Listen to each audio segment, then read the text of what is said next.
सभापती निवडीचा मार्ग मोकळा. वसई विरार महापालिकेच्या नव्या प्रभाग रचनेवरून राजकीय संघर्ष तीव्र.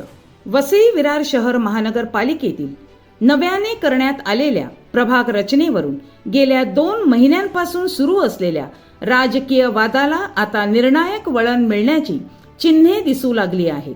महापालिका प्रशासनाने नव्या प्रभाग रचनेला महाराष्ट्र महापालिका अधिनियमाचा कायदेशीर आधार असल्याचा दावा करत सविस्तर अहवाल विभागीय आयुक्तांकडे सादर केला आहे.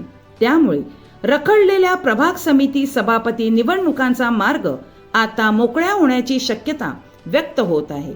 वसई विरार महापालिकेच्या सार्वत्रिक निवडणुकीत बहुजन विकास आघाडीने तब्बल 71 जागांवर विजय मिळवत पुन्हा एकदा महापालिकेवर वर्चस्व राखले, तर भारतीय जनता पक्षाने 43 जागा जिंकून दुसऱ्या क्रमांकाचा पक्ष म्हणून आपली ताकद सिद्ध केली होती. मात्र निवडणुकीनंतर प्रभाग समित्यांच्या रचनेवरून राजकीय समीकरणे अचानक बदलली आणि त्यातूनच हा वाद निर्माण झाला.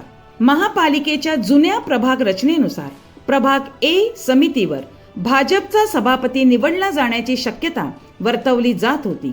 याशिवाय प्रभाग बी आणि डी समित्यांमध्येही भाजपचे संख्याबळ प्रभावी असल्याचे चित्र होते.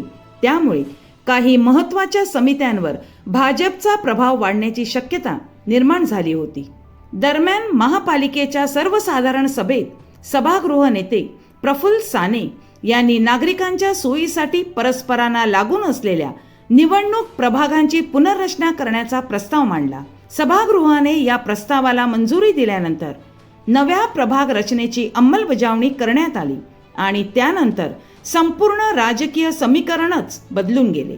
नव्याने करण्यात आलेल्या प्रभाग रचनेनुसार आता बहुजन विकास आघाडीच्या ताब्यात तब्बल 8 प्रभाग समिती सभापती पदे जाण्याची शक्यता व्यक्त केली जात आहे, तर भाजपला केवळ एका समितीचे सभापती पद मिळण्याची शक्यता असल्याचे राजकीय वर्तुळात बोलले जात आहे. याच कारणामुळे नव्या प्रभाग रचनेवरून भाजपने आक्रमक भूमिका घेतली असून ही रचना राजकीय हेतूने प्रेरित असल्याचा आरोप केला जात आहे. महापालिका प्रशासनाने विभागीय आयुक्तांकडे सादर केलेल्या अहवालात नव्या प्रभाग रचनेला महाराष्ट्र महापालिका अधिनियमातील कलम 29(अ) चा स्पष्ट आधार असल्याचे नमूद केले आहे. या कलमानुसार एकमेकांना लागू असलेल्या निवडणूक प्रभागांचा समावेश करून प्रभाग समित्यांची रचना करता येते असा दावा प्रशासनाने केला आहे. तसेच 12 लाखांपेक्षा अधिक आणि 24 लाखांपर्यंत लोकसंख्या असलेल्या शहरांमध्ये 9 प्रभाग समित्या असणे बंधनकारक असल्याचेही प्रशासनाने अहवालात स्पष्ट केले आहे. त्यामुळे करण्यात आलेली पुनर्रचना ही पूर्णतः कायदेशीर चौकटीत असल्याचे प्रशासनाचे म्हणणे आहे.